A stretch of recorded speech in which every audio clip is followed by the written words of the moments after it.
WVTC Radio Detroit.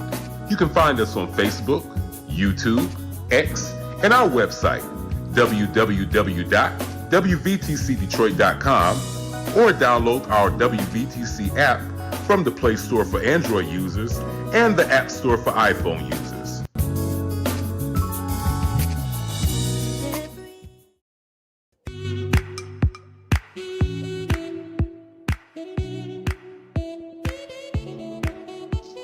Thank you for tuning to WVTC Radio Detroit and the Community Bell Show with your host, former Wayne County Commissioner, Edna Bell. Stay tuned for insightful information Detroiters will find valuable. Text a friend and tell them to watch with you for news you can use. And now, your host, Edna Bell.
Hello, hello, hello. It's Monday afternoon at 4 o'clock, so it must be the Community Bell Show. Good afternoon, everyone. We are so happy to have you with us this wonderful Monday afternoon. As usual, we're right here at WVTC Radio, Stellar Award-winning WVTC Radio. We're glad to have you with us this afternoon. And you know, it was a little bit of snow when I was coming in. So we're not happy about that, but it's March, it's Detroit, so we understand. We don't like it, but it is what it is. I'm so glad to have you with us. We've got a very special guest this afternoon. A young lady I've known for just a few years. She's been around for a while, and she's still such a lovely young lady doing the work, not just talking the work, but doing the work. We are so pleased to have with us Miss Deshauna Gill. She is better known as Political Princess Tashana Gill. And she is also the executive director of the African American Leadership Council Institute. Welcome. Thank you for having me. So glad you could come. So glad to have you with us. So Anytime. glad to have you with. You're such a wealth of knowledge. We try to bring people on the show who know stuff, who really know stuff, and not and then people who just pretend that they know stuff. So we get people who we know stuff, like they say. And so we're glad to have you with us this afternoon. Well, I'm happy to be here with you. Thank you. So, Tashana, I want you to share with people some of your background, and to go back to. Let me see. It's been at least at least 10 years. At least even 10 more, years. Since Have I been in politics 10 years? Actually, just about 10 years in politics, in the political world. Yes. Yes, I remember well. It's been about that long. I remember starting as a precinct delegate and doing training. And your thought was, we've got people running around here wanting to run for office. And they don't know what to do.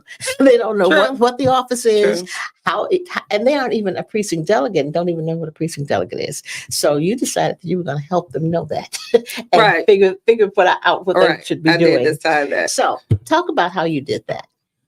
Well, I started off, actually, politics was not the road that I chose, just dealing in politics. The road that I chose was to be a doctor.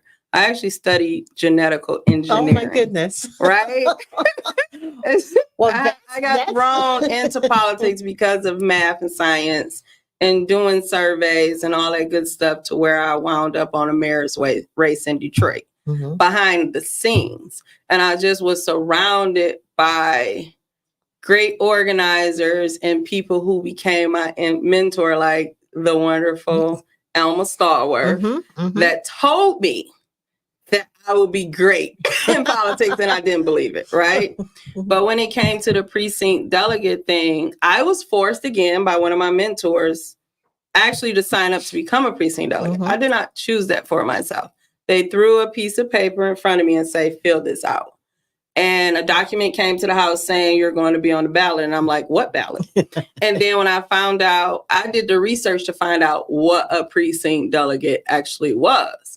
And so when you're at the congressional district meetings and they're not probably doing the training, it was like they give you a document and it's like a 30-minute training or something. Or no training at all. Or no training at all. They just say, here, fill out this, and we've got somebody. And we need precinct delegates, and this is what we need. Yes. But nobody said why and what, and what the power of it. They just assume you're supposed to know. And so me and a couple of my friends were like, first of all, I don't like signing up for anything that I don't know what I'm going to do. If I sign up for something, I'm going to give you 150%. So I did the research, found out what I'm supposed to be doing, started doing it, saw people around me that didn't know what they were supposed to be doing. And I said, hey, guys. And it's like, oh, Lord, guess what we should be doing? Let's train people. And they said, oh, no, leadership. Some leaders was like, oh, no, we don't need that. That's not what we need. People don't want to know. Literally, leaders told me that. People don't have time for that. They don't want to know. I said, well, I wanted to know. And so what I did was I was the president of the African American alumni at University of Michigan, which gave me opportunities to get our campuses for free. And whatever I knew at that moment about a precinct delegate, whatever I researched, I put it on a slide. Our first class, Miss Bell, was like 12 people, something like that. No. The following week, our second class was standing room only. And people came from all over Wayne County, even outside of Wayne County, all these precinct delegates that did not know and haven't gotten this training. And then so it's called United Precinct Delegates, and it grew, and we trained for free. And everything that I learned, I share. I believe in the power of spreading knowledge. Because I can give you all the knowledge in the world. Wisdom is in acting upon that knowledge. So knowledge should be for free. So anything that I learn, I feel that people should know. Like, The worst, I tell people, if you don't want to know, you might as well just go in the closet and close the door and turn off the light and just call it quits right there. And that's why people oftentimes don't vote, because they just don't understand know. the power of the vote and the power they have. They don't know. They don't understand it. Don't know what to do with it. And they don't know it on their level. Yes. The reason why people vote is a personal thing for them. Mm-hmm. Everybody's not, and I know it's sad to say, everybody's not going to just go vote because our ancestors took a brick for voting. No. Although they should, that is not the case anymore. It's a personal, actually selfish thing of why people vote. People don't vote for others. They kind of vote for themselves. Exactly. That's what I learned. So you have to make it make sense to them. And it takes a lot of energy. But how does it affect them? And you have to find ways to help them understand how it affects why them. it affects because their sometimes pocketbook. they don't know. They don't know. Don't have a clue of how this person they're voting for is going to impact their lives, the lives of their family and their friends. Or how not voting. Yes, that too. How That's not the voting piece. How not voting is going to affect them. And then, because I always tell people, if you didn't vote, don't talk to me. Don't complain to me about anything. Right. Don't say, oh, so and so didn't do this. Did you vote? Well, you don't have a right to say whether so and so did anything or whether you are upset about, because you didn't participate. You didn't make your voice known. You didn't make your voice so you known. have no right to say anything to me about what I did or anybody else does. True. And sometimes you have to bring it down to that level. That's why you have to. You have no choice but to bring it down to that level. Like people who get EBT card, financial assistance. How is this affected if this person is in office? Yes. You might, you have to really it takes energy. I tell people, because some people think, oh, you could just organize and do this thing and boom. No. It's energy, getting to know them, getting to know about their families, getting to connect on them on a different level. And people will change. Yes. They will wake up if you take the time to educate them. Absolutely. And I always, when I talk to people about being in the political world and having people who are not necessarily in that world and don't understand, having them talk to you about how it's impacting them.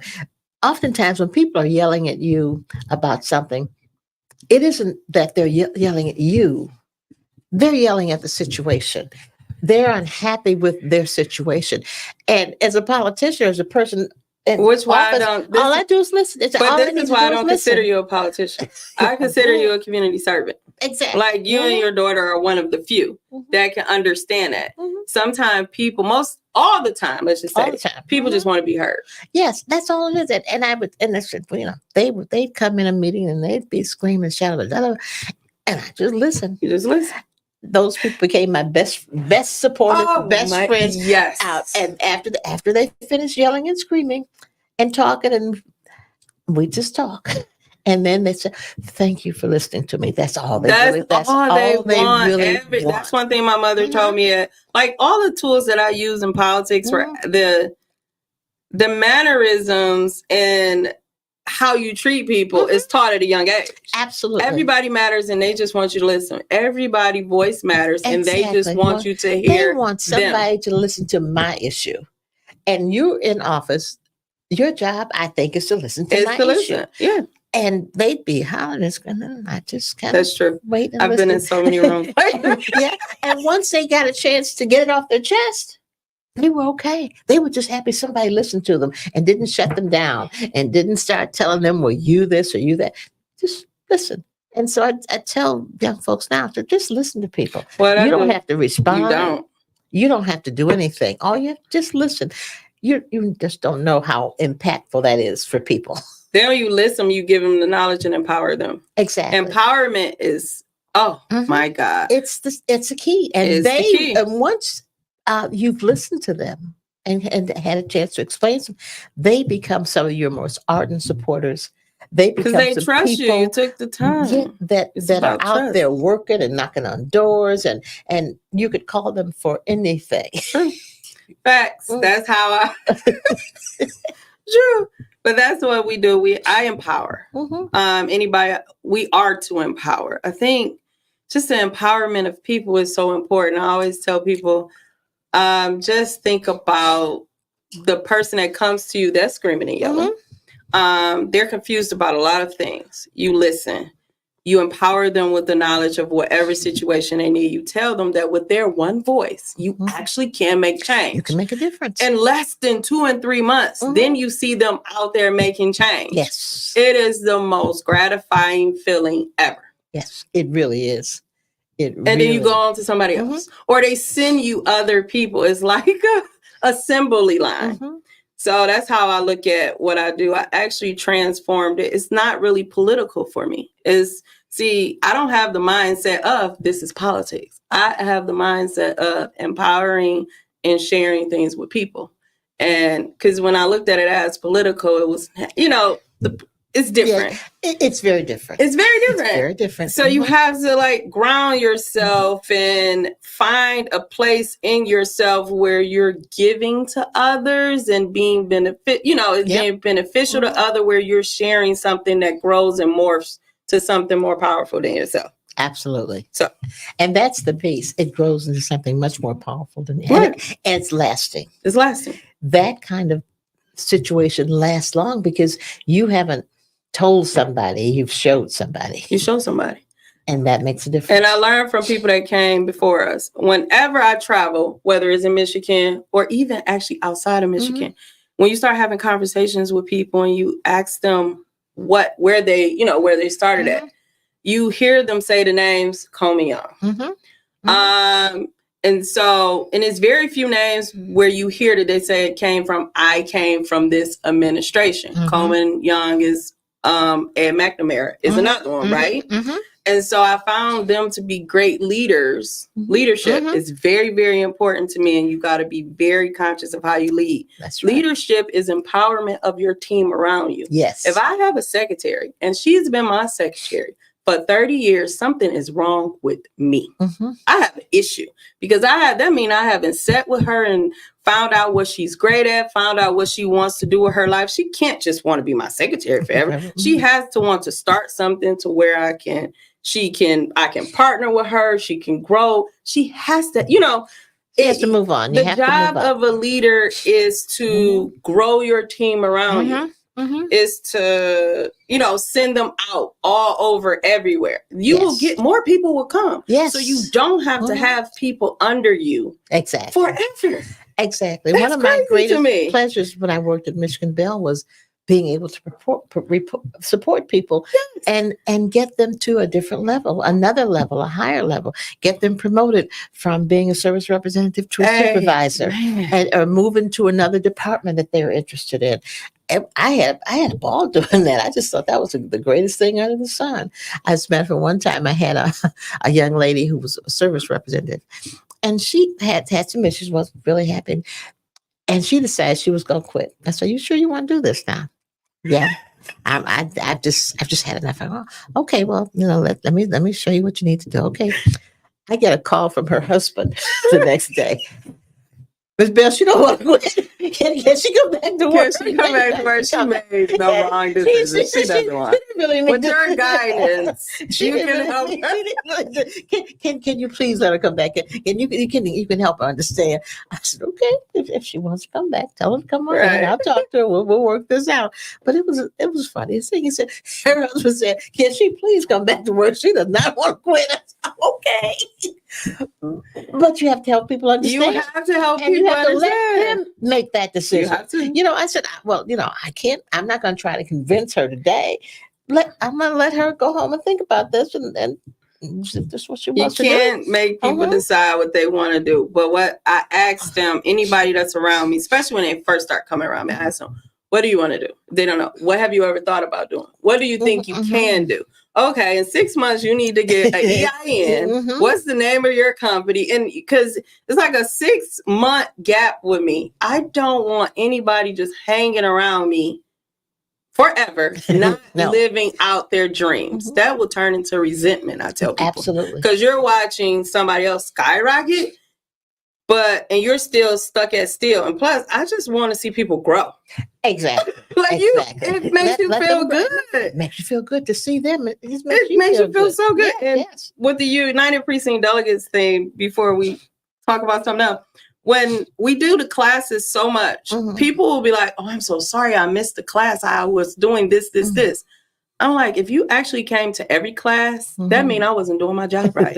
That means you didn't learn anything to move on to where you don't have to come to the class. Yes. The point of me giving you the knowledge is that you go out and spread it and do something. I'm not supposed to see you at every meeting. If I see you at every meeting, you have not grown. That's right. You can't stay here forever. You've got to move out to something else. You can't be in this group forever. Do something else. So that's my motto. That's how I just do things. And talk about how that got you to the next piece. And I was forced.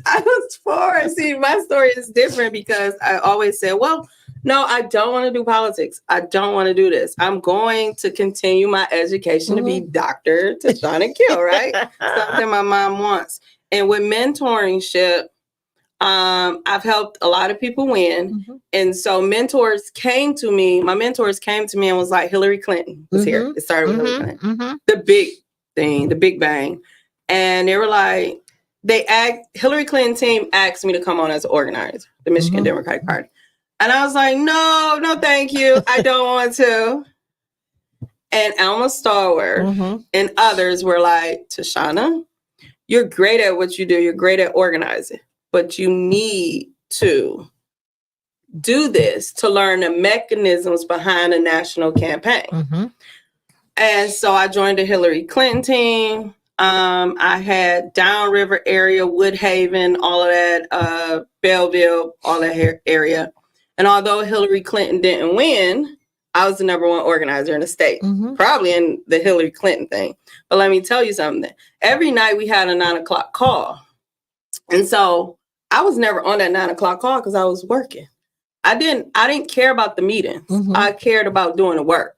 And so they'll call my name out every night to say, you're #1. And so people say, you're #1. Who is she? Nobody knew who I just worked. Like, leave me alone. This is what I was tasked to do. We don't have time to be on these calls all the time. People spend so much time in meetings, like it's a meeting for a meeting for a meeting. And so after Hillary Clinton, I went back to my office because we have a UPD office, and I was chilling and I was comfortable, and I never wanted to be hired on anybody's campaign. Because I do it for fun. And so it was the gubernatorial race. Three out of the 4 candidates asked me to work for them. It was Sri Tanadar, who offered me an extreme amount of money. I'm sure. It was, what was his name? I forgot his name, the one that Bernie endorsed. He offered me money. I forgot his name. He came back to work for Warren Evans. And it was Gretchen Whitmer. Now, Gretchen Whitmer team came 3 times. Doctor, for governor. But people loved him. I'm so sorry, sir. I'm forgetting your name. Yes, we know who. I just saw him last Tuesday night at Warren Evans State of the County message. I forgot. It'll come to us. That's it'll come. We know what we're talking about. It'll come to us. And so I chose the governor. And we started off organizing, and then I did the political side, one of the political directors. El Said. Yes. Thank you. El Said. Yes. Thank you. So I chose the governor, and I just did what I did. We took her throughout the state. We won all 83 counties. When she won, I decided to stay on the political side and still. So I stayed on the political side. But yes, we organized the heck out of Michigan for that campaign. It was a heck of a campaign. And through that process, I really learned how to organize and build strong relationships. But meaningful relationships, because my motto always been, with any candidate I'm working with, any candidate, this is rules #1. What you build while you're running is what you keep when you're elected. I know it's going to take time. I know it's going to take energy, but you will not forget these people.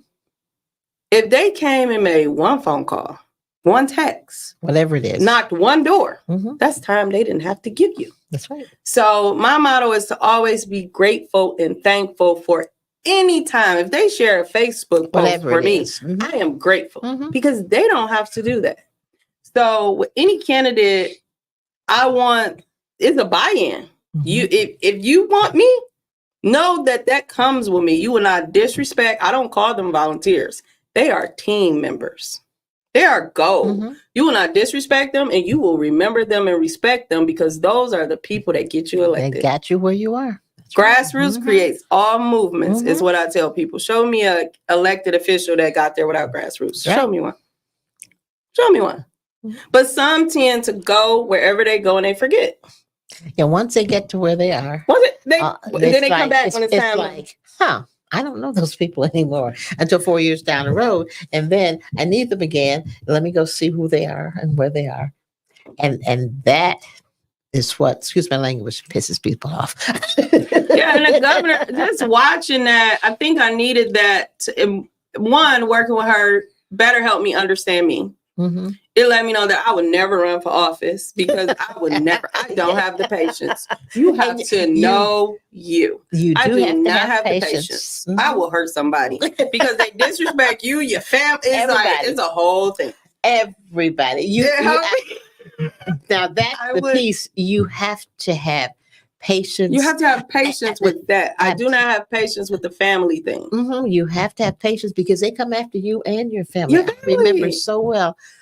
I was on the school board, and that was considered a part-time position, and I was still working full-time in Michigan Bell.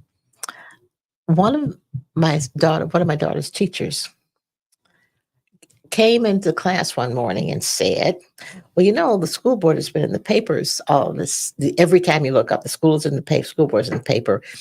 Your mother's on the school board. Let's look at, go get today's paper and let's see what the headlines are and see if your mother's in there now. Are you serious? Oh yes. This person, a teacher at Cass Technical High School. That is disrespectful.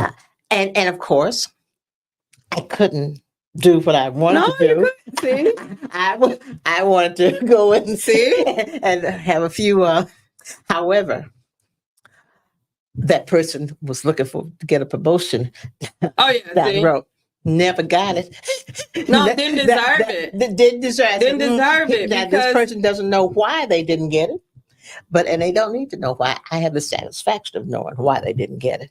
Yes, I was vindictive. Yeah, because that was my baby. There's some stuff I can handle. Some stuff I can do.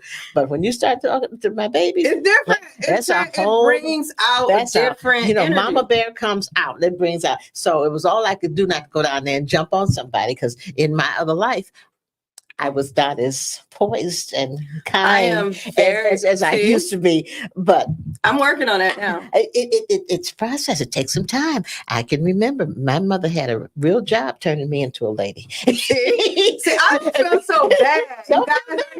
All of my team, do you hear this? It took her time, so be patient with me. It takes time. I'm so happy you're saying this, and they can hear you. Yeah, because I was not always the kindest listener and patient person. The vindictive thing I worked on. Mm-hmm. And that was before politics would, thank God, because now with power, because I always tell people power is tricky. You could do a lot of good with power, and you could do a lot of bad with power. Right. And people better be happy that I worked on that vindictive side. That's right.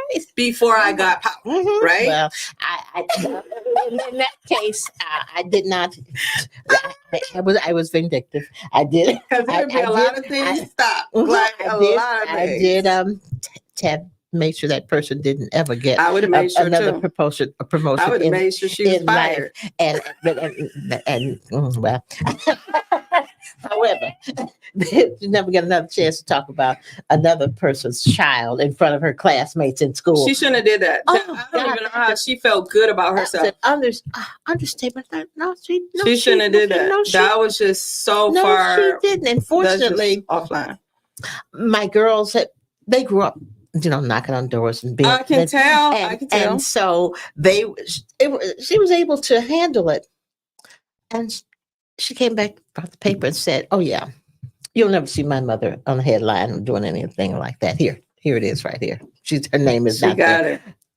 But mother was not happy. Mother took care of that. I can relate, and this conversation was so needed for me. You have no clue. God is good. I needed this conversation. But it's a process. It's a process of growing, because like I said, my mother Had I mean, to work people real are hard evil. to turn me into a lady so that I did not jump on folks like I did when I People was are younger. evil, and are very people will evil. lie. And what I started Yes. doing with the lies is, my mother told me consistency kills all rumors. Mhm. And I have to always keep it in my head, because people make up whole stories that don't exist. That's the one thing about politics that is like, are you sure? You talking about who you talking about? Right. They will make up whole stories that do not exist. So I live my life. Consistency kills all rumors. If I am consistent with you on this level, then that's just what it is. Consistency kills all rumors. And a person is going to believe what they want to believe. You can't change that. They need to believe to make them feel there you go. Good. That's right. But when it comes to being vindictive, I just always believe the universe works it out. Mm-hmm. You did this to me. I'm not even going to waste my energy getting you back. And when I picked up that, but let me tell you, I have to tell you, when I picked up that belief, it happened so quick to them.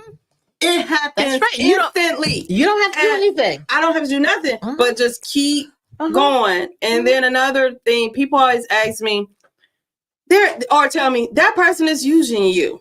How do you you can't use me? It's only one person using me, and that's God. God will not allow you to use me. So if you try to come in my space, I know it's a lot of time and working on myself. If you try to come in my space, he will remove you. He will remove you, or it will be so hard for you to get connected that you just gonna go away. Exactly. So I walk through this earth knowing that I can be used. God uses only one person. God uses me. And he lets me know who I should help and who I shouldn't help. It's something called discernment, and it's very strong.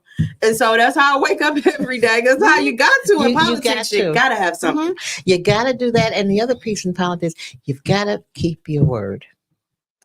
You have got to you need to talk. You need to just have a whole town hall. You have got I'll just to call it how to word. Keep your word. And it's not just politics, it's in your whole, it's in everything. Everything you do in business, with relationships. You got to keep your word. People have got to believe that if you said you were going to do A, B, and C, and D, you're going to do it. And if there comes a time when you can't do A, B, C, and D, then you're going to come to me and say, hey, I told you I was going to do this. This is why I can't.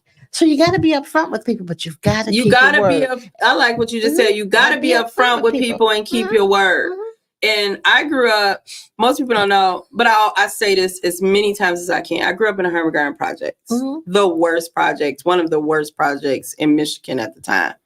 And so, I mean, it was bad, but it's not where you live, it's how you live. My mother, oh my God, it's wonderful. It's a wonderful being. And so you didn't have much, but you had your word. You had your word, and people have to know that if you said it, different. If you said it, because that's all you had to bargain off of was your word. In politics, it's different.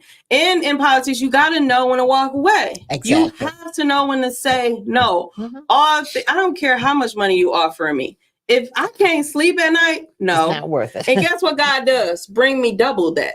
There it is. What that is? I've walked away from a lot of money because it's not about the money, it's about the soul. I don't do anything. So if somebody seen me walk away from something, it's because it wasn't conducive to my soul. I couldn't sleep at night. It was a fight over the morals. It wasn't and so for me. I am out. I won't say nothing about it. I won't say why I left. But once that I'm having that war of, is this right? Is this wrong? No, never mind. No, you don't need to pay. I'm okay. I'm good. I'm good. I'm good. I'm good with that. I'm good. That's what people they think all money is good money, and all money is not good money. Not good money. Every check is not a good check. It's not worth it. Money. That's right. That's why I tell my grandkids, okay, I want you to understand that money is wonderful. But you got to remember where it comes from and what source that money comes from. Amen. That's the issue. You can't just because somebody wants to offer you some money, you can't accept it. People sell their souls for money, and try to make up good reasons of why they did it. Exactly. And try to justify it. Try to justify it. And you can't justify I look like, okay, really? that's good for you. Or people have tried to talk me into doing stuff for money, and I tell them, no, thank you. But you should do this. It's a lot of money. No, thank you. I'll pass on that one. I'm good. I am good. I'm good. I'm good. God got me. I'm gonna be fine. God got me. He's working it out. I'm gonna be fine. I'm gonna be okay. I'm fine. And with raising children, when my girls were younger, I take them to all sorts of concerts and all sorts of events and to dinner at the best restaurants. And I said, because I do this because I want you to know that when some first young man to come to you with some money, you should meet my mom. Have you talked to my mom? You've been there. You should hang out with my mom. Man, mom, mothers do stuff. And you don't have to worry about whether you've ever been in a fine restaurant or at a concert or wherever it is, or been on a plane or done this or that. You don't have to worry. You have to continue to listen to people who tell you stuff just because they think that they can buy you. Oh yeah, they think they can buy you. They think they own you. Yeah, been there, done that. You don't have to relate to that. That's been my biggest challenge with people, men. Period. They are shocked that no, I don't. That's no, not. thank you. That's I'm not. good. I don't. Because I had a great mama that said.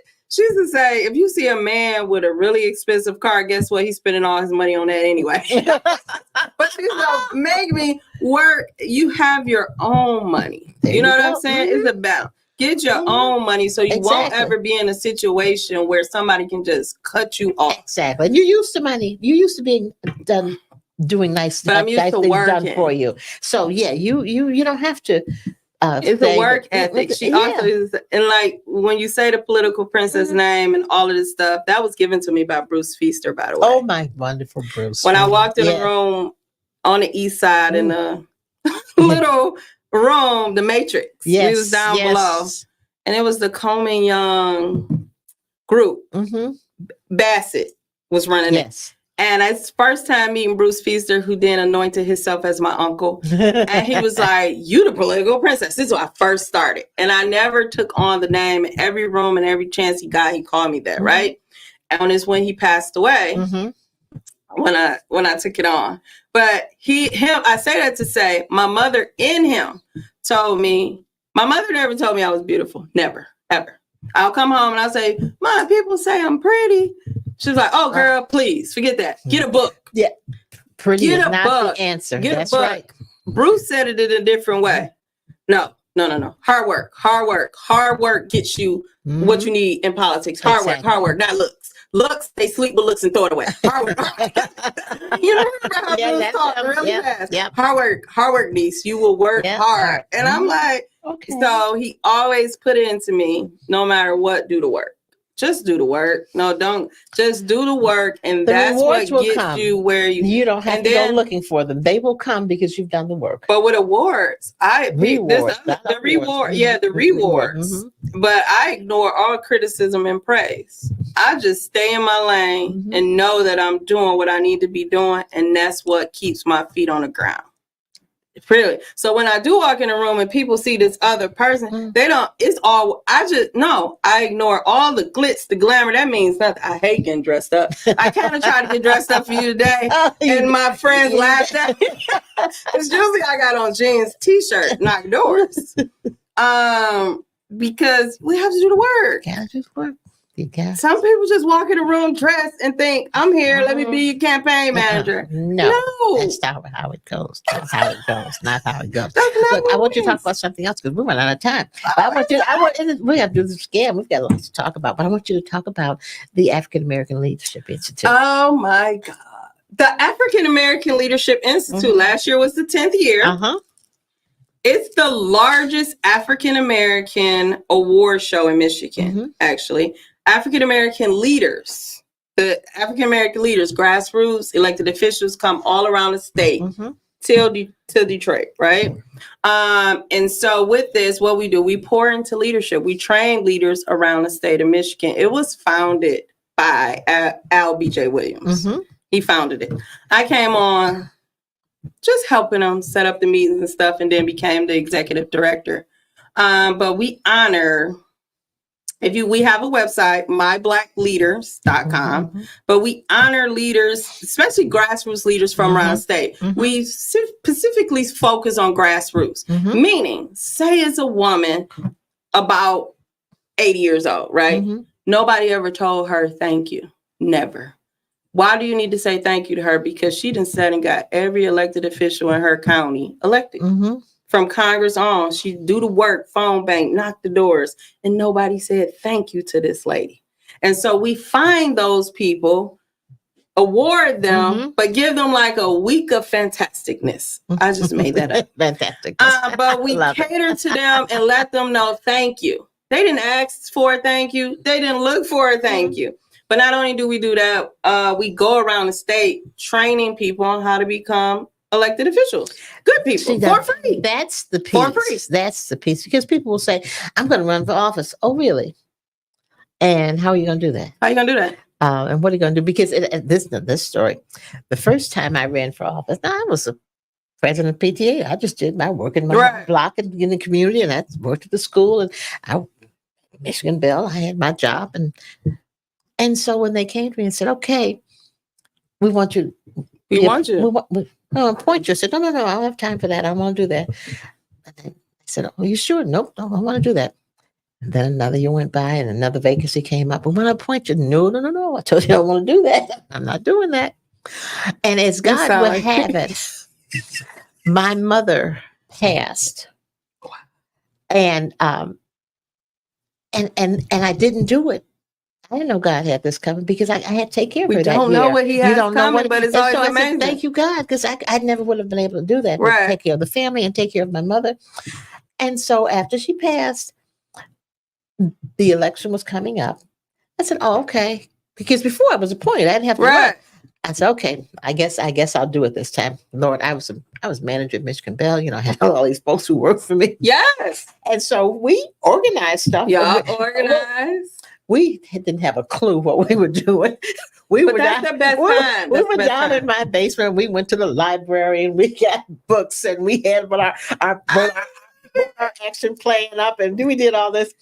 And so by the time we figured out I was supposed to be asking for endorsements and visiting with all these organizations. Right. Well, my opponent had gotten all the endorsements because she had gone in and I hadn't asked and I didn't know I was supposed to ask.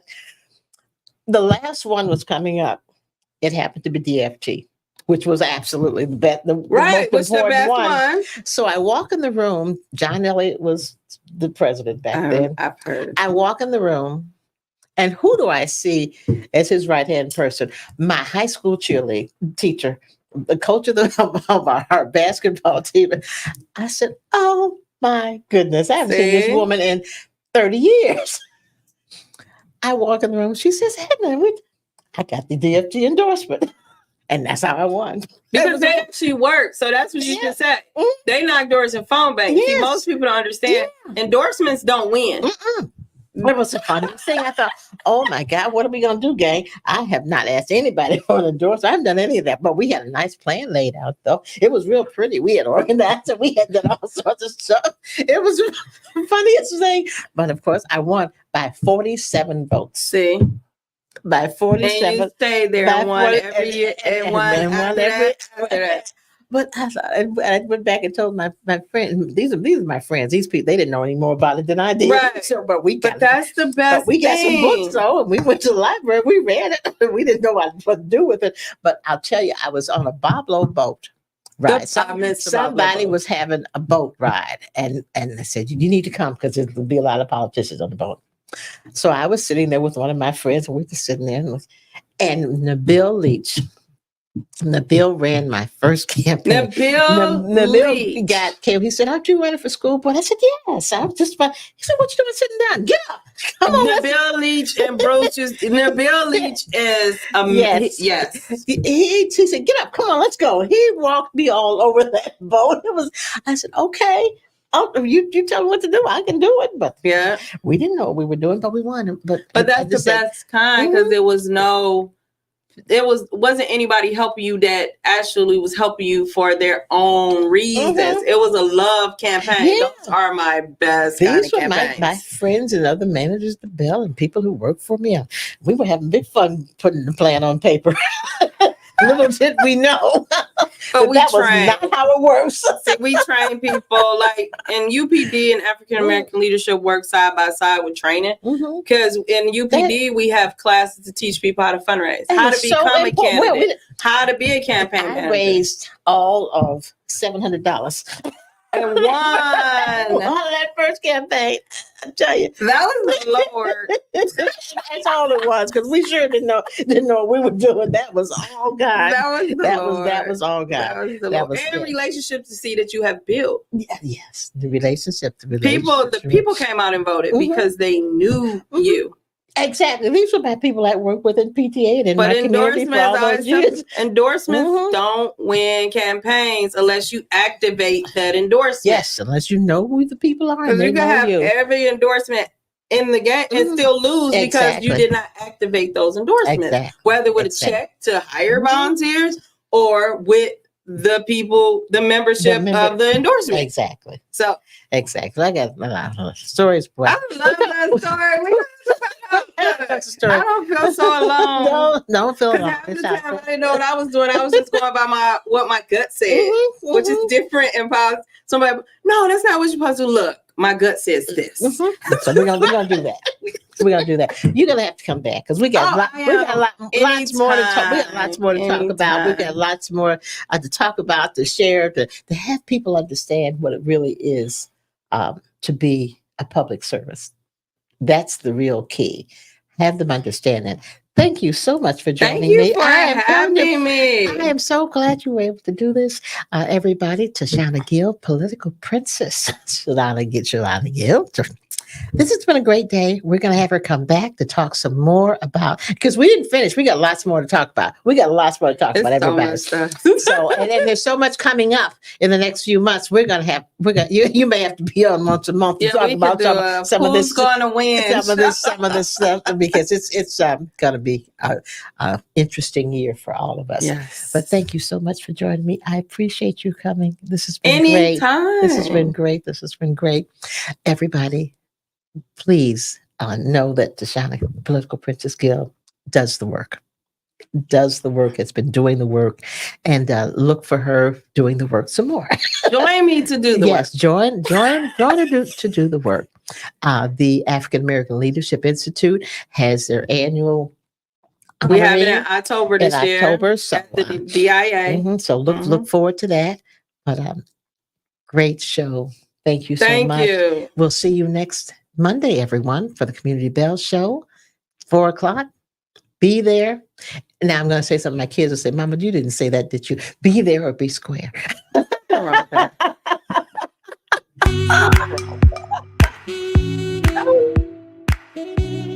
Thank you for listening to Community Bell with your host, former Wayne County Commissioner Edna Bell.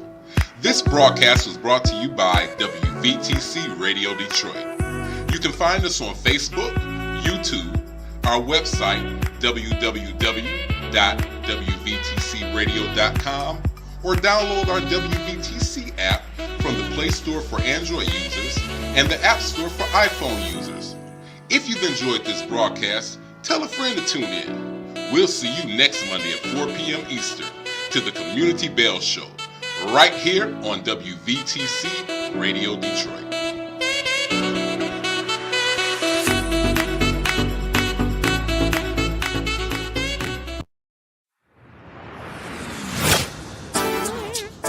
We are WVTC. What is Detroit Gospel Internet Radio? What it is? We're gospel music, preaching, teaching, encouraging. What it is? All up in what it is. The community. What it is? WVTC. In your neighborhood, it's what we do. What it is.